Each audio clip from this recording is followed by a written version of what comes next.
Hey, you guys, welcome. My name is Brooke. I'm a Vedic numerologist and astrologer, and today we're talking Lindsay Clancy, the mother from Massachusetts who unalived her three young children, Cora, Dawson, and Callan, on January 24th, 2023. We're going to look at numerology and her date of birth, and I just wanted to shed some insight on what I think is going on. I don't see this extreme mental illness from her date of birth. I see someone that was utterly exhausted with this very interesting juxtaposition of wanting to rest, but also of wanting to rise beyond the material world. So let's look at her grid. This is the Vedic grid. It's what we use within Vedic numerology to make predictions. I'm going to show you how to get her numbers into the date of birth. I also wanted to mention really quickly, I just opened up more readings for the month of August from August 18th through the 28th. So you can click the link in my bio to book a reading. Okay, so August, that's the 8th month of the year. So we put an 8 here. Always follow the pattern of numbers. The numbers represent planets. I have another video farther back on how to do this. She was born on the 11th. So we put 2 1s in here. Please keep in mind that within the Vedic system, we don't use master numbers. And so she is actually a birth number of 2. So because this is a double digit, we add the 1 plus 1 together, and then we put a 2 into the grid. Then we go to the year. We don't take the first 2 numbers of the year, only the last 2. So we put in a 9, and we don't put a 0 into the grid because it has no place in the Vedic grid. Okay, and then the final piece is to put in her life path number. That's all the numbers in the date of birth added up, condensed down to one number. So all of these numbers become a 29. When we add up the 2 plus the 9, that becomes an 11, and then 1 plus 1 is 2. So she is a life path of 2. Now, first off, what I notice is I do not see the grid of someone that is evil, that is a monster. She does not have a yoga for being a narcissist. I see someone that is incredibly compassionate with these 2 2s, right? I mean, that is her date of birth as well as her life path. But I do see someone that suffers from depression and sadness. These 2 2s with an 8 creates someone where they can become very depressed easily. They're very emotional and can become depressed. Because she has 2 2s, more than 1 2 is known as -2. Now, a lot of people have 2 2s and an 8, right? It's very easy to get this into a grid. But the main thing that is creating problems in Lindsay's life is this number 9 squared to the number 8. Number 9 is Mars, and it's squared to Saturn. And so the 9 squared to the 8 creates a lot of challenges in someone's life. It can create intense anxiety, stress. There can sometimes be this stop-go energy where they get going on something and then they pull back because they're wondering if they're doing the right thing, making the right choices. It can also create a sense of directionlessness in someone, as well as perfectionism. And in extreme cases, it can create volatility. So we know she has this, the Mars square to the 8. The other thing that is really affecting Lindsay's life is she has these 1s opposite the 8. So this is the sun opposite Saturn. It is known as a defamation yoga. And her defamation yoga is quite severe because we want to only have 1 1. If someone's going to have a defamation yoga, if they have more than 1 1, they're going to be extreme problems, and they are going to become known for something, either from something they did or through no fault of their own. I have another video farther back on the defamation yoga that I recommend checking out, because I warn people not to travel alone if they do have the defamation yoga. Okay, so we've established that she's a compassionate person with these 2 2s, that she can have challenges with anxiety. The other thing is she doesn't have a 7. Number 7, 1 7 will stabilize someone's life, but she doesn't have that. And so her grid is really set up for problems to come in. And so within Vedic numerology, we use something called Dashas. Those are time periods used for predictions, and every number will run a Dasha. So she was running her number 8 Saturn Dasha. So what we effectively do is we put that into the grid. So from August 11th, 2017 until August 10th, 2025, she was running her Saturn Mahadasha, and that is what set off this defamation yoga. So within these 8 years, she or her husband were going to become known for something bad that happened. And so we need to narrow down the time, right? Because something bad isn't going to happen the entire 8 years. And so I have gone ahead and I handwrite everything I do. Right here, you can see the Mahadasha. This is the sub time periods within the Mahadasha. They're known as Antardashas within Vedic numerology. And so we can see that she was in, when she unalived her 3 children, she was in her number 5 Mercury Antardasha from May 31st, 2022 until April 19th of 2023. That is when this was going to be activated, because usually once the Mahadasha starts, a planet based on her grid, like Venus or Mercury, is going to set off the actual event. The Antardasha in some ways is more important. So what we're going to do is we're going to put a number 5 into her grid. And so that was Mercury. And then we have to see what Mercury was doing in her life, because within Vedic numerology, we always look to the Vedic astrology charts to see what was going to happen. We know that there was going to be an activation of the defamation yoga. I do want to point out that having 2 8s in your grid is known as positive 8. But when it is setting off a defamation yoga, it essentially becomes a negative 8.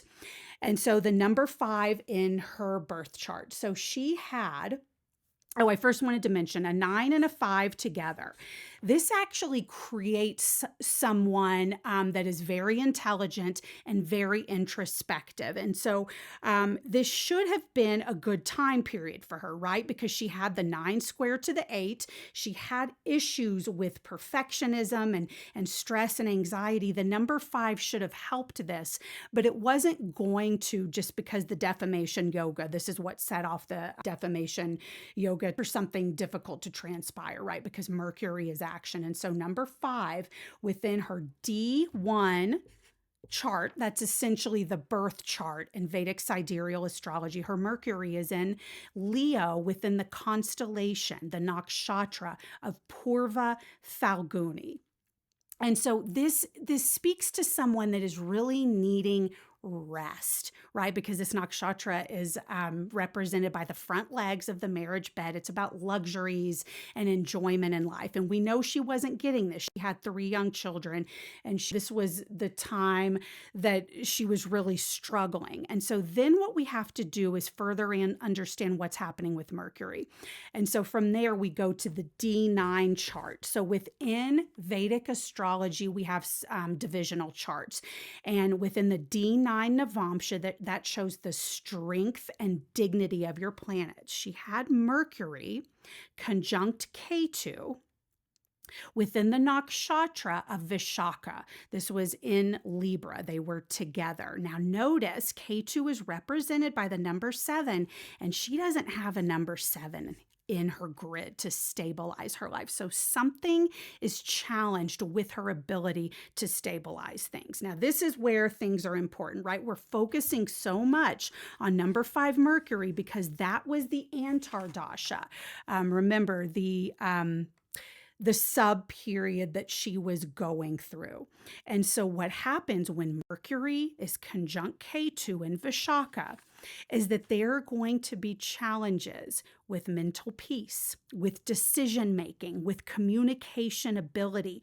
And because Mercury is with Ketu, she wasn't communicating well what she was trying to say. I know she went to the doctors and said that she was needing help, and she let her husband Patrick as well as her mother know she was having issues, but she was still not communicating the extent to this, because that's what can happen when Mercury Mercury and Ketu are in Vishaka.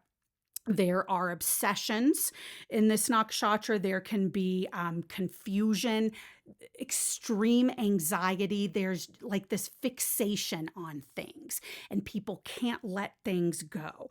What's interesting about Vishaka nakshatra is that even if a benefic planet is there, if it's not working well in life, it does lead to violence. And remember, she already has the 9 squared to the 8. She normally doesn't have this number 5.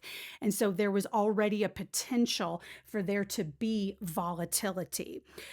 So, Vishaka is ruled by the planet Jupiter. And notice she doesn't have a 3 here. And so she's not able to take the number 5 and number 7, Mercury conjunct Ketu and Vishaka, to go to see the higher purpose of that Jupiterian energy, right? Because she doesn't have a 3 here. She's not being introspective about it. And so on January 24th, 2023, when we add all those numbers up, that life path number is a number 5. And so we can put that day in there. And so what this does, when someone in their birth chart has a 9 and 2 5s, they are incredibly self-reflective. It's really the yoga of a genius. They're very smart. And so what was happening in her life, right? Because the number 5 Mercury is not doing well. We know a defamation yoga is being set off. I do think, I'm sorry to say, that she was aware of what she was doing. I don't think things were necessarily premeditated days before, but this does make someone aware of what they're doing. And she had a certain amount of being self-reflective about what was happening that day. So when she sent her husband Patrick out to pick up dinner and get medicine at CVS for the kids, I do think she was aware of what she was doing, because now there were 2 5s plus the 9. I don't think it was an issue where they just all started screaming and she snapped. I think she was aware of what happened. Now, I want to mention that with Vishaka Nakshatra, remember, because in her D9, that is the divisional chart that shows the strength of the planets. The highest vibration of Vishaka is about purification, cleansing, uplifting of the consciousness to what is higher, right? It's like leaving the material world and going towards spirituality for what is higher. But we know the planets are not operating from this Jupiterian point of view for Lindsay. And so instead of seeing the higher purpose, it got turned towards volatility, because again, with Vishaka, if things are not going well, I have seen a lot of violence come out of this nakshatra, even though the planets were in Libra, right? She doesn't have a number 7 to stabilize her life. Now, could something have helped Lindsay? What I think would have helped Lindsay significantly is when there's not a number 7 in the grid, you have to create a number 7. And so number 7 is about what is higher in spirituality. Moving towards spirituality for Lindsay, this would have stabilized her life significantly, because we know she was involved with Western medicine. She was a nurse. And so that was, her first line of defense when she became, just completely anxiety ridden, was to go get medicine. That makes sense, right? I don't see a grid that's very spiritual. And that's not bad, right? Some people are just more grounded in the material world, but seeing the higher purpose of things would have helped her tremendously, right? Seeing that things don't have to just be difficult, that there is a higher purpose for everything. I do think that would have helped Lindsay's life. She does have a lot of compassion. She has these 2 2s. She was going through extreme anxiety. And then the last thing I wanted to talk about, which I think is really important, is the day that she unalived the 3 kids. The moon, per the sidereal system, was transiting through Aquarius in the nakshatra of Purva Bhadrapada. And this is what I was speaking about at the beginning of the video. So Purva Bhadrapada is about the burning away of materialism to go to what is higher. It's a nakshatra that's all about purification, and it's ruled by Jupiter, which she doesn't have. So we know she's not going to be seeing things in the highest way. But when the moon was transiting Purva Bhadrapada, it was directly opposite her Mercury in Purva Falguni and Leo in her D1 chart. And so all of this energy from the transit was hitting her Mercury, right? That's the ability to analyze and synthesize information. And so I think for Lindsay, because you're probably wondering, okay, what are your final thoughts about this? I don't see severe mental illness in her grid. I see someone that's completely exhausted based on the energy of Vishaka, based on the 9 squared to the 8, and this extreme need for perfectionism that can create, stress and anxiety. I don't see that the yoga for mental illness that's extreme or narcissism. She did have depression, but with the moon opposite her Mercury. Remember, her Mercury was in Purva Falguni, which is about relaxation. And there was this juxtaposition of these two energies, the need to relax and the need to elevate, probably in her mind, both her soul and her children's souls out of this difficult material world. I think that is what she was feeling. And so does that make someone mentally ill, right?